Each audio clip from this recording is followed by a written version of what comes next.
everybody. Welcome to the Soccer Geeks podcast. On this week's episode with Coach Benoit David, we wanted to just give you an update that at the time we recorded this episode, he was working as the Academy Director for the boys at Surf Soccer Club here in San Diego.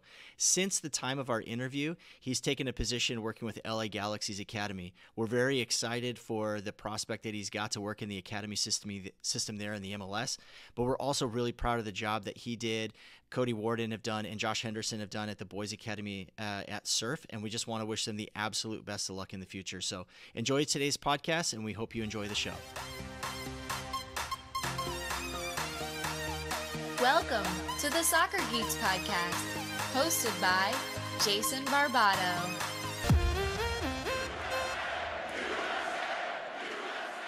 Hey everybody, welcome to episode 3 of the Soccer Geeks podcast. I'm your host, Jason Barbato, along with the amazing Swiss Army knife of a person, Mrs. Marissa Callie. Marissa, thanks so much for joining us again and for doing all that you do behind the scenes. How are you doing today? Yes, I'm well. Happy New Year. Happy New Year to you as well. Yeah, excited. Yeah. Definitely still recovering post-Christmas, post-COVID exposure, me and every single other American, I'm sure you know. So it's just, it's been a little bit of a gap to be able to get back in the studio with you, but really happy to do it. Finally healthy enough to do it. So excited to be here today. Yes. We have a really wonderful guest today, and someone you've known for a long time and someone I got to know, years ago. So I'm excited to catch up with him. So why don't you tell us a little bit about him? Yeah, wonderful guest and dear friend, and I'm sure will become a dear friend of the show, Benoit David, the Boys Academy Director at San Diego Surf.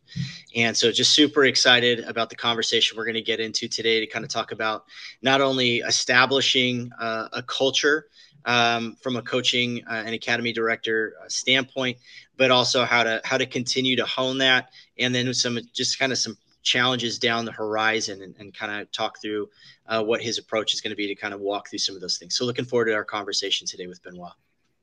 Yeah, I am definitely interested to hear what he has to say. So with that said, I will bring him on. Hi, Benoit. Hi, everyone. Welcome, buddy. Welcome to the show, buddy. How you doing? Thanks for having me. I'm excited. Great to have you. How's your winter break going? Good. That's good. It's hard because I've wanted to do nothing, and there are days where I've really committed to do nothing and actually just lay on the couch, watch games, and I feel guilty of it. So that is something that I'm trying to overcome at times, the guiltiness of not doing anything and recharging. Yeah, being able to take those recharging breaks is pretty rare in your profession.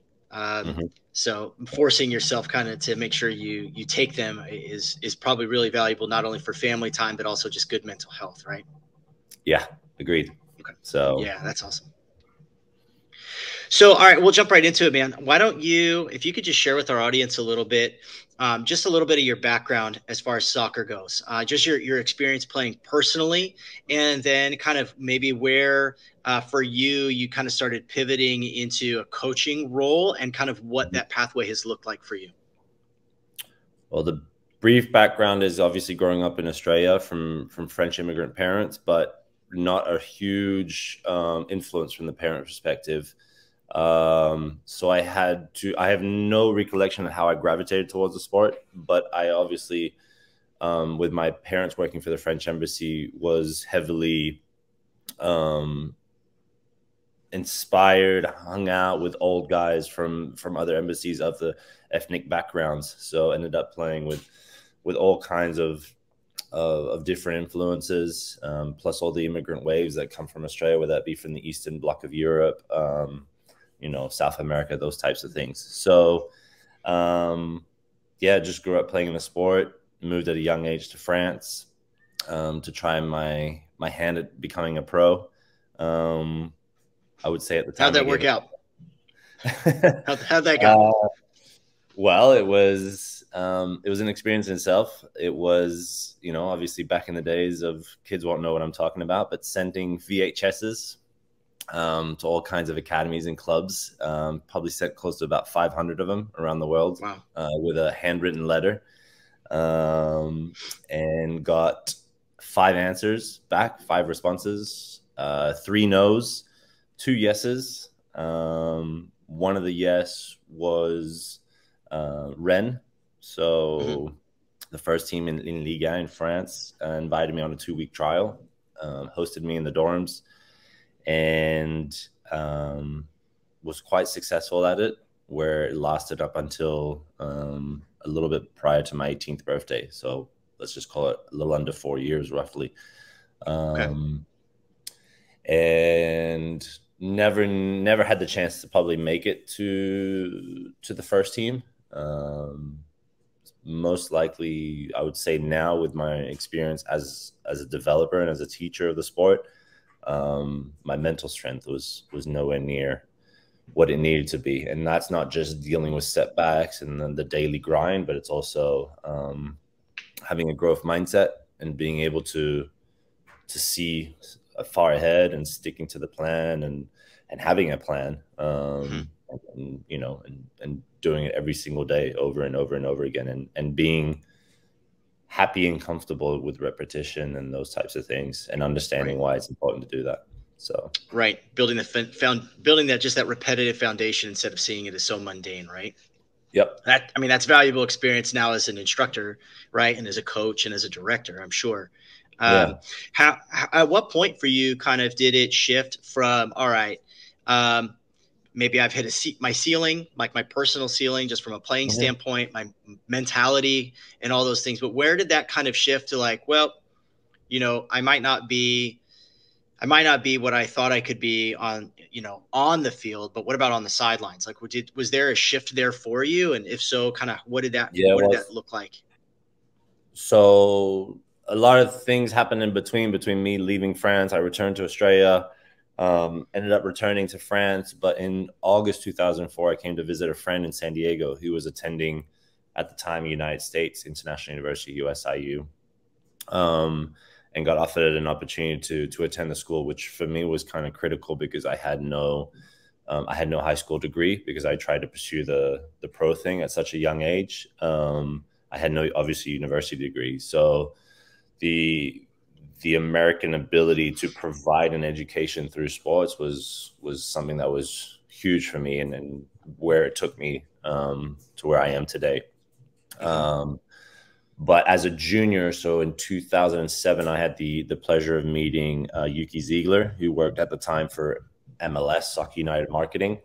And she brought me on board to first off work as a team manager for the Guadeloupe national team during 2007 Gold Cup. So fast forwarding about 2 years, working extensively with CONCACAF, Soccer United Marketing, MLS events, and kind of seeing I was mostly on the partnership marketing side, which learned a lot of valuable lessons in terms of marketing and how to grow a brand that now I'm able to apply in my job. But when I graduated in 2008, May 2008, I said that I still missed the game. And that was the itch that I needed to kind of explore. And so I decided to pack up, went back to France, lived at my uncle's, in the middle of the countryside in France, and started doing my French licenses with the French Football Federation. It was my understanding too is the French Federation has also had a huge influence on the licensing program here in the States as well. Correct? Yes. Yeah, there's a huge partnership between the MLS and the French Football Federation. So as you were kind of pursuing those licenses, and in a minute, I'll ask you to kind of, hold out your diplomas, if you will, kind of what your licensing looks like. But as you've kind of done licensing in both countries now, do you see that bleed over? Like, do you see the influence there from the approach, say, from the FFF to what the USSF is doing? Yeah, probably the biggest thing, two things that hit me in the first 2-3 days that I was there, which created a huge amount of stress and panic for some reason. The first day we start off, there was about 120, 130 candidates. I found out that no one gets told no. Everyone gets a spot in comparison to here in the U.S. where no one gets a spot. Yeah, well, I mean, it gets cut down. Obviously, they bring it down, numbers down, because, and I understand, like, instructor to coaching ratios. With that being said, quick conversation in the classroom, walk out, bags of balls everywhere, ball gets handed into your hand, start juggling. And we're juggling, and I felt like a player, and I was like, okay, no problem. Like, I've been here. But then I started paying attention. Like, the instructors would walk around and be like, would have a word with someone, and that person would drop the ball by the ball bag and then would walk off the field. And by the end of 30 minutes, after doing a bunch of technical tests, we were down to probably about 30. And I found out that the course that I was on, there were other more, because in France, we're not known as coaches. We're known as instructors or educators. And there was a line drawn between kind of a chaperone kind of type coach who would really take care of the little puppies. And then there was the ones that were really educators. And educators in France have to be able to execute technical coaching points and be able to, clearly define how to juggle properly, how to receive properly, how to, position your feet, et cetera, et cetera. So that was the first thing. And then the second thing is I came in with my Anglo-Saxon upbringing. I had Scottish coaches, English coaches, at times Australian coaches. And the funny thing is, and I only finally realized later when I started coaching, my dad coached me during my best years. And my dad came from a music background mostly, and then a chef background, so a creative, more kind of outlet. And he was not a screamer, kind of, overbearing kind of coaching presence. And when I started doing my sessions with the French Football Federation, I got absolutely annihilated. And I was told to stop being so English and, screaming, and like, it's a player's game, like, butt out. Like, you got your 5 minutes to talk about what you wanted. Now be more of an observer. And this is something that, funnily enough, like Cody and I spent quite a bit of time talking about this past weekend in my vacation in Utah, is about how the instructors are really trying to get coaches to really think about their session, plan about all the conditions, the field size, et cetera, like think about all the details and really be observant of what's happening instead of just trying to dive in and try and draw out, what you want. So that's kind of the less is more approach. Okay. Yep. Which is something I've battled it as well, as like at times I have the technical director's hat at the academy, and I look at all our sessions and I'm like, should we bring more variancy? But at the end of the day, we've really gone down to a fact of we play with 3 types of different principles of what we try and get out of it, and we just stick to our guns, and so far it's paid dividends. I mean, we'll see in the long. And so you kind of pursued the licensing initially in France, came to the States. You came back to the States, I should say. Yeah. Correct. Yeah. And then, can you share? So what licensing did you end up with from Europe? So, well, one of the times I went back is I was here in the U.S. and I decided to do so I got up to, at the time, the U.A.C. in France, because in France, they haven't adopted the UEFA system. They've adopted kind of their own program in terms of coaching education. So I decided to go for my UEFA. So I did that at Largs through the Scottish FA, because when I looked at the list of coaches who had gone through there, obviously Jose Mourinho, David Moyes, even Andre Villas-Boas, who's a former assistant of Jose Mourinho, who kind of ventured on his own, came through there and spoke highly of it. And I think that when you start to look at least at the professional level, there's a lot of really quality Scottish coaches, and I was intrigued as to why. Why is it that a small country like that, who obviously had a lot of success back in the mid to late 90s in their football, but at least from a coaching standpoint, right?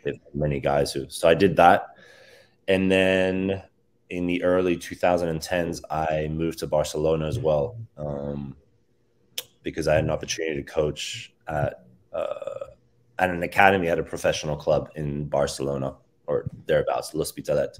But I was lucky that was probably the peak of, or to certain people's opinions, of Barca under Pep Guardiola. So I had the opportunity to be at the training center in Barcelona as often as possible and watch and pick things up, and did a lot of copy pasting. Sure. And that was also probably the biggest influence for me as to where I am today with the way I would like my teams to represent my ideology. So, yeah. Did you see a lot of the same things you were having impressed upon you with the less is more kind of coaching approach? Did you see that same kind of approach in Spain as well? Certainly not under Pep. No, Pep is very hands-on, which was probably a time when things really started ticking for me in terms of light bulb. I hadn't discovered who I was yet, as not only as a person but also as a coach, because I think they were kind of linked. But light bulb started going off that at the end of the day, instructors are, I mean, I don't necessarily have the answer, I would say, but I would say that are they trying to enforce a subjective opinion of their own? Are they trying to enforce a subjective opinion based on their federation? Because at the end of the day, there always has to be someone at the top that is in charge of coaching education. And I don't think at this point in time that I would be confident enough to say that no one at this point in time can ever tell me that there is one way is the right way. So yeah. I understood that you have to consistently fluctuate across the spectrum of step back, step in, hands on, kick up the backside, arm around the shoulder. Right. And even probably when my best years as a coach have really come along is when I suddenly started to grow as a man and opened up certain aspects that we as a society try and keep under wraps, and telling a player like I love you, I'm here for you, like I'm willing to help you, we're going to be through these difficult moments together, like those types of things. Right. So I think when you can start to really grow in that aspect in terms of the man management, and that takes time, then the football side of things really kind of gets going, because when I can look into my players' eyes and there's trust and all that, then I know that we're going to be just fine. And as far as being at Surf, in the role you're in right now as a boys academy director, you're about a full 2 years, correct? Or is this your third? I started in March 2020, right when America went perfect into timing, full panic mode. Perfect timing. Yeah. That's what I like to always talk about too. I mean, my day job is real estate, and I started in real estate in March of 2007, which, as you know, is like when the financial crisis happened, which is the worst possible timing. So congratulations, you've survived 2 years. So, in the 2 years since you've kind of been at the helm,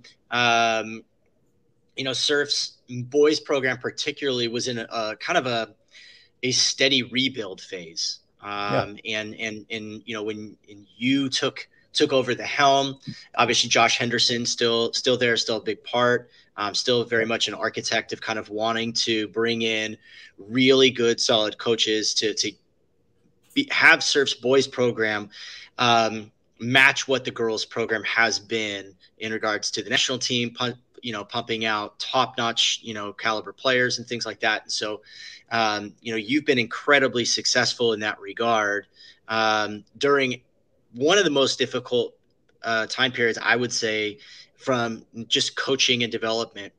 As you look at, the influences that you've had both as a player and, working in soccer and as a coach, and kind of growing into your own, you used, your own phrase, kind of becoming a man, and kind of really taking and embracing your own ideas from a coach and from a director standpoint. Where do you find the biggest hurdles for you in the current landscape that we have? Where are still the biggest hurdles for you as a director? Well, I say this with all due respect, because now I'm also a stepfather. Parents are challenging in the sense that I think society has moved in a direction where we want to move quicker, and unfortunately, I've had the experience as a player, and I've had the experiences now as an educator and as an academy director, meaning not having direct impact meaning as coaching their son and having to sell the vision and tell them that there's time. But I would say that I would ask parents to slow down and focus on what it means to develop day in, day out, to give their son the time, or their daughter, the son and daughter, the time to grow, to make mistakes, to learn what it means to sometimes sit on the bench, to sometimes start, to when you are starting to perform, when, whatever the case may be. So that's been a difficult challenge, because it requires time, not only in terms of duration of time, but also being able to sit down with someone and build relationships. And that's probably one of my biggest challenges, is once you start to wear a hat of academy director, it is very challenging, and it can happen very quickly, where you lose touch, especially for me, who has to coach the older age groups. It's a challenge for me that I want to develop better relationships with the younger age groups and the families and the parents, because I find myself at times I have to come in and I have to instill rules and regulations, things that may be new to them, or we've lost touch of them and we got to, get back on track. And it's difficult to do that when you don't know each other and you don't understand each other, because you don't have the time. And humans, to really develop relationships, they need time. They need to be in front of each other and have physical contact, those types of things. Yeah. That's probably the biggest thing. After that, obviously, because we're not a professional academy, and I would say this even at an MLS academy, because I had the experience of it, is trusting the process, and that's not just parents, that's the kids, that's the coaches, that's everyone, that's understanding that we have your child's best interest in mind, we have our players' best interest in mind, and what do we need to do to make sure. And that's difficult, because are we playing a kid up? Are we training him up? Are we does he need to stay and stay in his own age group a little bit? So all those types of challenges are every day. Every day, every week, you put that back into question, and you have to sit down and discuss. And then after that, I would say our landscape. So we are in an open market, no MLS team.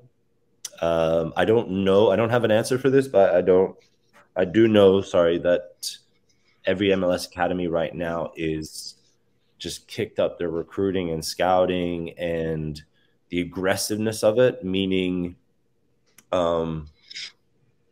maybe that's because they have just scouts and they're able to hire more scouts, but they go directly now to families. Some, I understand why. It's not, I'm not upset about it, but I just wish that at times we kind of just took a little moment to relax and breathe and understood child development a little bit more, and what it means to take a kid away from home.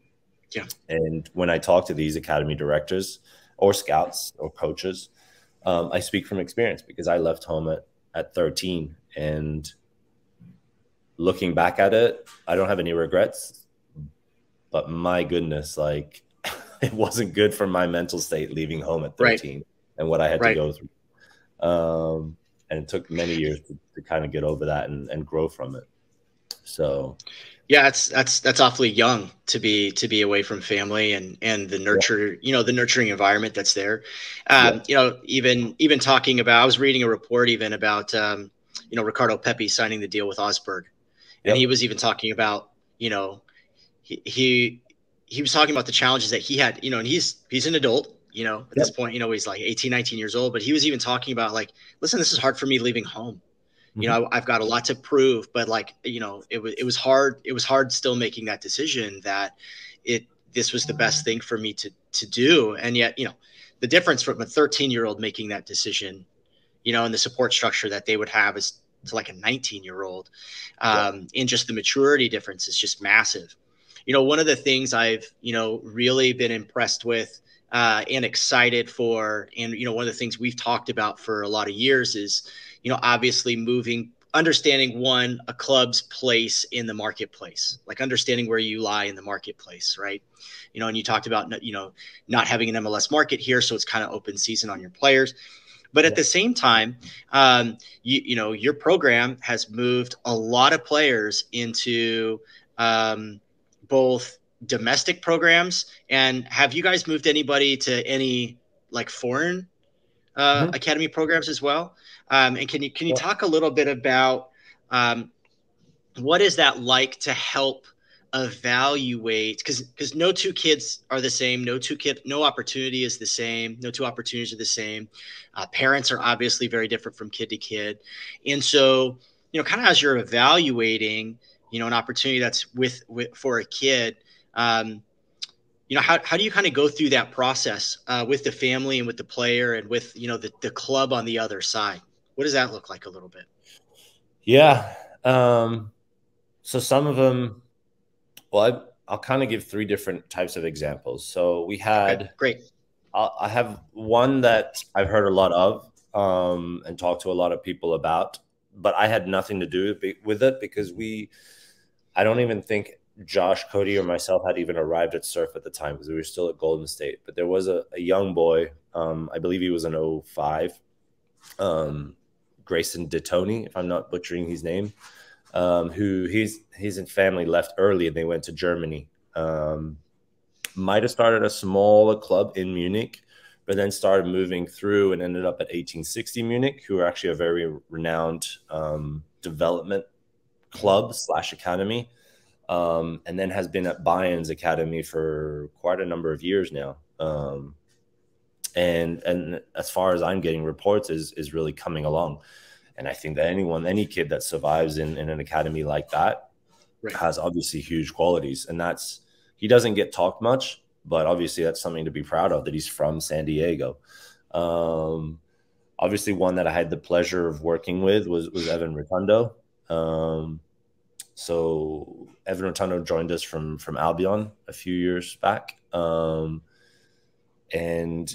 that was interesting as well to see, because you could obviously tell, you walked up to a field and you saw Evan play and it was just like, I mean, it took your breath away. But there wasn't this rushed kind of like, he's got to play up, he's got to train up, those types of things. And I really appreciated the way that not only his parents approached it, but also how he approached it personally. And there was never any like, I need this, I need that. But you still felt it because every day you just saw him just dominate, and you'd walk away from a training session, he's the best player here. You know what I mean? Right. Mindset. I'm not just talking about his quality. I'm just like, he was a winner day in, day out. And you just knew that there was going to be opportunities. Is he going to make it? I don't know. But the fact that the way you saw him just move from U14s, U15s, suddenly with the 17s, you know, then suddenly with the 19s, then with the Loyal. And then over that period of time that I got to train him, like work with him, but also then when I went to LAFC, I watched it from a distance. He was always going to try out. Like he'd go to GA Cup with LAFC. He'd go to GA Cup with, you know, someone else. I forgot who. He would go to Arsenal and do a try at Arsenal in London. He would go to Caen, another club in the first division in France, you know, and was just kind of going in and out in different areas. And I thought that was very clever as well, because the family waited for him to be at an age where they felt he was mentally ready. Obviously, during that period of time, he also represented his national team, so he got used to what it means to traveling alone with some actual pressure.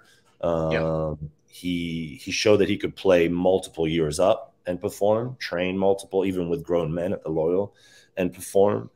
And I've seen that. To me is probably a blueprint, and it's not bulletproof, and it's not the only way, obviously, but that was a way that was extremely well managed, because then he makes it to Schalke U17s, COVID hits, Germany shuts down, could have just came home, chilled with his buddies and all that. But as far as I knew, he stuck it out. He stayed out there. He's probably developed his German by now, you know, and so you could really tell that he was just kind of like, and that was just awesome. And I'm excited to see kind of where things go. And then there was another boy who was probably the opposite and has the qualities to really make it, but I just felt like it was like that rushed. There was a pressure always to provide more and more, and where they were at was not adequate enough. And you always were like trying to provide them more because you saw the quality, but at the same time, you also knew from experience, whether that be, again, educating someone, coaching someone, or as a player, that the boy itself wasn't quite ready for what the parents were asking, and there was a disconnect there. And that's one of the challenges I was talking about before, is at the end of the day, and I would include teachers and all that, instructors as well, in their more as a kid instead of player, but the triangle of parent, player, and us has to really be aligned, and it really has to be the player slash, you know, boy slash girl at the top who has the hands on the wheel and is like, we're going in this direction. And until they can do that, I would say, let's just take our time with it. Yeah. And then, I mean, you've also had some more experiences, you know, even I know you don't want to use a name for the third one that you used, which is good. But you've also had a lot of other experience too lately of seeing players that, for example, one kid, you know, that I love that's been in the program for a long time, talking about Mikey. You know, I just saw recently that he signed at UW, you know, and had a really, really bad injury a little bit ago, kind of has come back from that, you know, thinking that maybe MLS Academy was somewhere kind of in the cards for him. It looks like he's landing at UW. That doesn't mean by any stretch of imagination he still can't turn into a fantastic player down the road, but really happy to even see that still is a pathway. That still is a viable and a good and solid opportunity. And not every player who goes to Europe is that the best opportunity for him. Not every kid who goes and goes to an MLS, you know, academy is that the best opportunity for them. And just because it's an opportunity doesn't mean it's the wisest one as well. And so, like you said, that three-pronged approach is really important to kind of be an advocate. And I'm sure that, you know, a little bit longer being in the job too, and seeing more opportunities and seeing this happen a little bit more kind of adds to kind of the wisdom and the advice you're able to give. You know, with COVID and with budget constraints, and, you know, like you said, now, you know, obviously MLS and MLS academies are, I think they're just going to end up stealing everybody's talent as much as possible. Just because they're looking at the FC Dallases of the world and the Philadelphia Unions of the world, and where they didn't want to put the money in 10 years ago, now they're basically going to kind of overpromise probably at this point for a lot of young players. Where do you see that being a challenge in the landscape of just youth soccer in the country? You know, as you have MLS Next that's starting to come up, you know, the U.S.A. has their academy league, and, you know, they're going to, you know, MLS is now going to have a U23 league that's in there. Where do you see this being a real challenge in the youth development space in our country? The biggest challenge at the end of the day is that there's no one at the top who's willing to manage it all.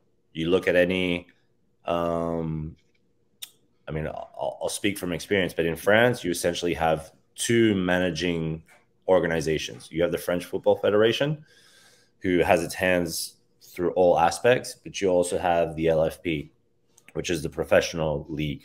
And they have to be aligned, you know? And unfortunately for us, I thought U.S. soccer really got things going. I mean, I really enjoyed the DA. being involved in it as a coach. Obviously, there were things that could have been better, but I never felt like those two organizations, along with the MLS, were always aligned. Now, MLS has taken a kind of a huge, they've stuck their hand up and like, we're going to take charge of youth development in this country. I think some of the ideas are fantastic. It's just a shame that you have so many organizations, whether you talk about, all the way from NISA to the U.S.A. organizations and its different leagues to the MLS. My only issue with the MLS, and it's something that I experienced when I used to work in the office, is that, and you see it in other sports, maybe because I am a purist, I just don't like the uniformity of it. I don't like that everyone has the same uniform and the same kit manufacturer. I don't, the way that we all have to work together, those types of things. Right. But at the same time, the counter argument would be, well, we needed that to create a strong foundation and stabilization so that we can grow organically. And I think that, I think credit is given to a certain aspect of Don Garber and the work he's done and all the people involved. But then when I see clubs like Detroit City, when I see clubs like the Jersey where Ford Madison, Sac Republic for a while, you could see there are towns that are absolutely buzzing, and they're cauldrons of passion for the game. But they're being controlled, held back, and that's something that we're going to have to get over if we want to continue to really grow as a nation. When it comes specifically to us and providing a player pathway, it really is, for me, what I always say is, like, we had a kid recently who FC Dallas was the only one that showed interest. So if FC Dallas Academy shows interest, I mean, you jump for it. Yeah. You go check it out. Yep. You do it, it didn't go too well, but at the end of the day, like, FC Dallas paid attention. So now it's just about trying to create that buzz and just giving them more opportunities. Like, get out there, do things, we took a 3-week break right now. I challenge the boys to go do things. We have a goalkeeper on the 17s right now. He's with Atletico Madrid doing a goalkeeper camp. Like, these are opportunities that have to be taken so that you could see, you're going to grow as a human being from seeing different cultures and all that, but also you're giving yourself more opportunities. So yeah, I mean, when it comes to all these academies that, it's an arms race to get the next talent. That's all it is. Right. Yeah. The challenging thing is that a lot of kids get run over trying to scramble for the one. And that's always the fear, right? Is no one talks about, in France, for years, kids were getting smuggled into the country left and right, that they were the next big superstar. And then they weren't. And then these kids were just basically left to be beggars and be homeless. And eventually, the whole slew of where the trajectory of where their life heads, and 9 times out of 9.01 times, none of those are positive places. Yep. So that's always the challenge, is that, we're dealing with living souls. We're not just dealing with bodies. These are people. These are future contributing members, hopefully positively, to society. And so somewhere along the line, someone's got to take also some ownership of making sure that we're stewarding kids well. Talking along those lines too, we talked about the footballing side and about the dream side, the pathway side. Can you talk a little bit about your approach as a director and as a coach for just having a keen awareness of the mental health of your players during COVID, as well as your coaches? Because I don't think anybody's talking about coaches' mental health during all of this, because a lot of coaches, are either full-time or part-time. They've got a lot of stressors and a lot of pressure.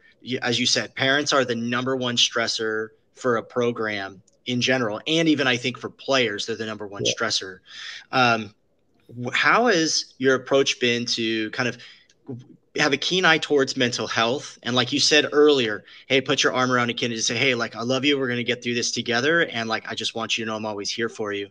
Have you seen a difference in mental health, say from where kids were pre-COVID to during COVID? If you have, what does that look like? Yeah, that was wow. It was a kind of a slap in the face moment when I started to really discover, and luckily I only discovered this because there was a boy that decided to open up to me about it, and that boy was not a soccer player. That was a boy that is very dear to me and close to me. And he opened up about his challenges with it. And that kind of made me start to just think. And that is essentially, I touched on it early in the conversation, is about the man management. And also as a man, getting past some of these stupid little barriers that we sometimes have in our heads about just opening up as a man and showing weaknesses, lack of knowledge, even just caring for another human being. And I just made a point to just talk more, and not just about football, but when I say talk, actually what I should say is ask questions more and listen more was really the key. But yeah, there was, lack of what I found out, because through some of the boys that we coach, there are boys who sometimes they show up at training, but they come from other clubs, those types of things. And we obviously took a very aggressive approach at Surf. We got back onto the training program relatively quickly when COVID hit, and we took some risk, but we did it calculated, and everything kind of worked out relatively well. I would say we managed the situation really well.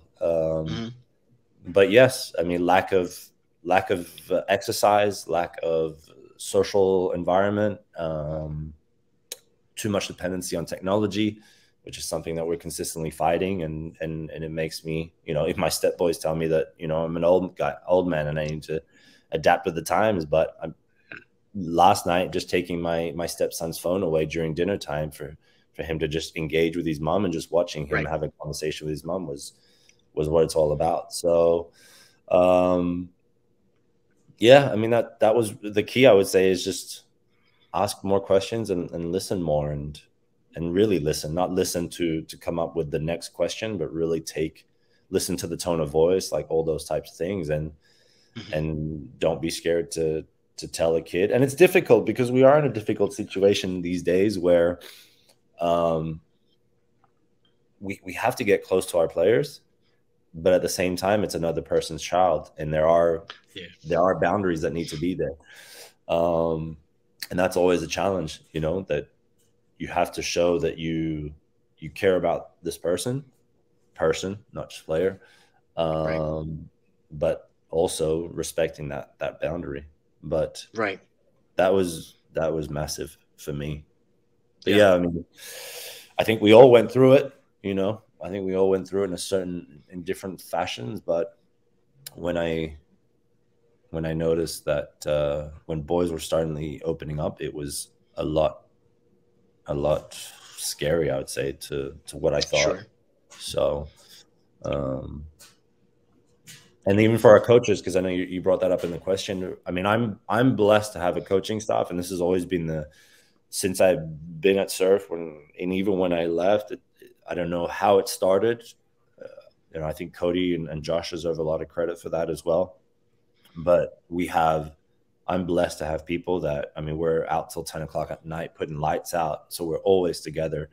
And then we just take little moments to, whether that be going to go take a bite together. Every time we go on trips, we make sure that there's a couple guys going. I'm in charge of always finding good places to eat, and just spending time and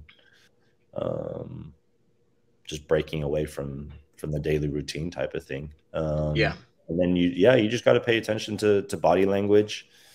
You start to notice a guy starts to come in a little bit later to work, those types of things. You have to be ready to talk about it. And I've never had an issue to look at someone. And I actually picked this up from Alex Ferguson and listening to, sometimes when he saw a player was kind of dragging, he would give him, hey, you go take 3-4 days off. oh, we have a big game this weekend. Don't worry about that. Go take 3-4 days off. You'll be in time. Come back for the game. I'll still play you. Like, and then that was huge for me is when I took my kind of foot off the pedal and stopped being this kind of rah-rah type of intensive coach. I mean, I had coaches last year with our U19s so they were the ones that went through the real kind of heavy COVID break time and had to deal with the repercussions, like trying to get recruited for college. And there's a lot of stress there. I would look at a player and be like, hey, go take 3 days off this week. Oh, but I won't play this weekend. I'll start you. Don't worry about it. Like, you're my guy, So it was the same thing with coaches. Like, I plan the schedule ahead of time and I'm like, these weekends, like, I need you to be off, so go spend time with your kids, go. Yeah. And that's rare in the coaching world. I know that, for the coaches that my kids have, that some of these guys, they don't, 50 something weekends out of the year, they're working 51 of them, 50 of them.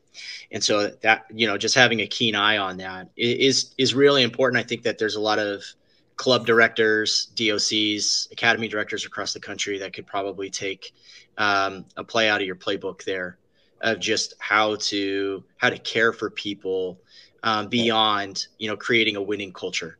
To me, that creates a winning culture on and off the field. It creates a winning culture on the sideline because people know that you actually care about them. I've always just been a firm believer that then they're actually freer to do their job better, whether that's on the field or on the sideline. So, one of the things we're really focused, with obviously on the podcast, the Soccer Geeks, is looking at data analytics and things like that, looking beyond goals and assists. And one of the things that, I've had an ongoing conversation with people, and I'd love to get your opinion as we get ready to kind of wrap up here is, one of the things that's so difficult to track are, the intangibles. You talked about Evan Rotundo. And you talked about, his ability just to basically dominate, even playing 2 years up, dominate on the ball. Not all the time does that translate into goals and assists. Yeah. And so one of the things that we're constantly trying to think about and to discuss is how do you keep track of those intangibles? That aren't just a matter of a coach's preference. Well, I just kind of favor one player over the other. But in your experience, how have you been able to kind of track and chart what, when players kind of have some of those intangibles, how have you been able to kind of track and chart and develop those for players that are kind of under your purview? Yeah, that's a great question. It's a big challenge for us as well because we obviously don't have the resources. I would love to film training. I would love to have guys there on the sidelines, kind of like as volunteer assistants, just tracking certain metrics that we're interested in. I think for me, the best way that I've found to do it with the resources that I have is I need to sit down with a kid and go over expectations, go over kind of what he wants to achieve, what he thinks he's good at. And that's a huge one because I want to make sure that I think too often in society, we talk about weaknesses and improving weaknesses. And as players, it's like, even when we used to do player evaluations, most of the conversation is centered towards what the player is not good at. And right. I've kind of just flipped it a little bit. And I started to think a lot more about where they're heading in terms of playing position based on their game understanding and their ability to adapt and find solutions on their own. They're obviously their execution of those ideas, so their technical foundation, and their willingness to develop in those types of things.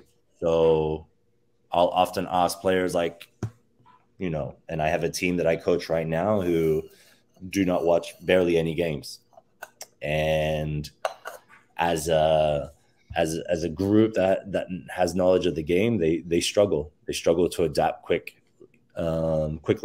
So that's interesting as well. So, it's something that is an objective of mine is that I need to find more time to do more film with them. and not film about, we did this wrong, we need to do this better, but more film in terms of like, hey, what do you see? You know, and finding clips of teams that inspire the way we want to play. But yeah, just sitting down and really figuring out what their qualities are, and then having a discussion about it. And that's key. And it's like, you can agree to disagree at times. And if we ever go down a path where they really believe this is what I'm good at, and then it's up to me to give them the time to do so. And where I learned a big lesson last year is we went to Dallas Cup, and I had, obviously it was with the older age groups. So you go there with the mentality that, yeah, we want to win Dallas Cup. And I didn't rotate enough. And there were guys who went on that trip who sat on the bench. And when I needed them, they weren't ready because they weren't in the right mental state. And also because the player and I weren't aligned, they weren't best utilized by me in terms of what their strengths were.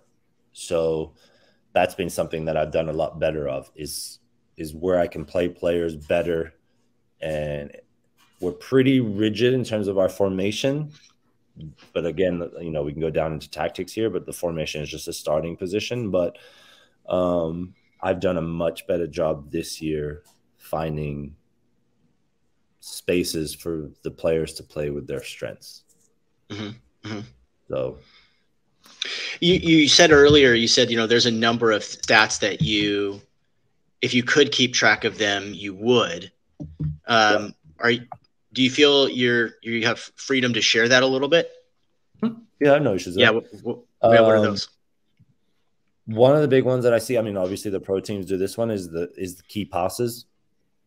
So we have specific areas on the field that we want to target, whether that be where we want to get a player on the ball facing forward, where we want to end up in our build-out phase, how we want to get behind a midfielder's line, how we want to get behind, you know, the opposition center backs, what area we want to cross from. So we have, obviously, you know, you see this a lot these days with some of the coaches. The field is divided up into certain specific areas, and we just have key, what would be the word? Key kind of, not requisites, because I feel like that's too controlling, but more like, you know, we're hoping, our objective is that when we arrive into these areas, this is the situation we're looking at.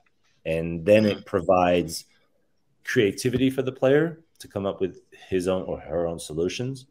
But also he has a backup plan if he recognizes the situation that he's in is not to the idea that we're at its best kind of outcome, you know? So Gotcha.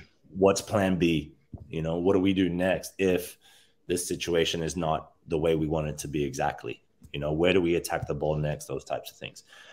And then the other big thing for me is number of and areas of ball recovery. So a lot of people talk about PPDA, so passes per defensive action. So, you know, like Liverpool for a long time had the lowest PPDA because they pressed obviously quite aggressively. That I'm not necessarily that interested in. So like, you know, if we play against City and they play 10 passes out of the back before we can get a defensive action on it, or Albion plays, you know, 3, whatever the case may be. I'm more interested in terms of how many times we win the ball back, and then specifically where on the field. Because ultimately that dictates how well we press, where we pressed, how we pressed. Right. Where you win the ball and what you do with it next. Yeah. Yeah. Gotcha. Also, you know, that's probably, I mean, it's not a secret that as a club, like, you look at our style of play, like we're very much more on the offensive side of things. Therefore, we know full well that if we press well, we'll have more of the ball. Right. So. And then, you know, you talked about coaching education, and you talked about just kind of your experience with it. You know, obviously there's, there's challenges that we have with the federation at this time. We're always going to have challenges. France's federation has challenges. Germany's every single federation on the planet has challenges. But if there was one change that you could make in the federation from a coaching education standpoint, if there was one coaching education change that you could make today that you feel would have the biggest effect on the game in our country, what change would that be? I would ask for all instructors to stop trying to enforce a subjective opinion of what it means to them on how to coach, how to behave, those types of things, what the methodology is. And I felt like, U.S. Soccer at one point tried to do that.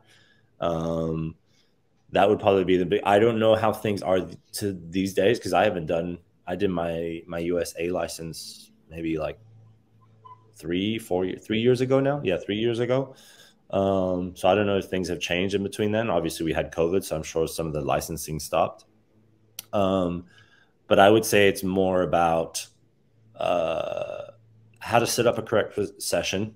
And when I say that, I'm not just talking about the layout of cones. I'm talking about thinking about all the questions that you can ask, the what ifs, the hows, the whens, the what are you trying to really get out of it? How does this pertain to your objective? Those types of things. And also being self-critical, analyzing, really thinking about kind of all the details of it. And ultimately, if our coaches are spending more time on the details, and then they know their session inside out, then they can simplify it. And that's the key, because you've got to be able to simplify it, because you're not going to sit down and educate me. You're going to sit down and educate a 6, 7, 8, 9, 10-year-old, whatever age you're coaching at. And you can only simplify things once you've mastered something. And to master something, you got to put time in. So I just wish that the federation would spend a little bit more time about educating that, and not educating you on what exercises to use or who to be as a coach as well. And that's an argument that I would make also to the French Federation with what they're trying to, instill in some of the coaches that are going through the French licensing through the MLS, is that at the end of the day, you're telling me that Simeone then would not make it through a French licensing because Simeone isn't completely hands-on. But he would, because Simeone has put in the work and he knows exactly, he has the vision in mind. He knows how to get his players to believe in that vision. And then he knows the exercises inside out in terms of what he needs to get out of them. So, and that's really what they want to get out. I just think the manner we're going about it. So. Yeah. Well, I got people finishing up at the house. I got, friggin' lawnmower guys going outside and that stuff. So I apologize for all the background noise. But I just want to say, Benoit, thanks so much for your time today, man. I consider your experience to be very, very, very valuable. I know you're not done yet. I know there's a lot of higher heights for you, and I'm excited to be following along with you and to know you. And you're always welcome on the show anytime, man. But I want to thank you for all your time and contribution today. So thanks a ton. It's my pleasure. I really enjoyed it. Thank you for having me. And then anytime, I'm willing to jump on. You got it, buddy. I'll see you soon, okay? See you guys. Have a good day. Thank you, Marissa.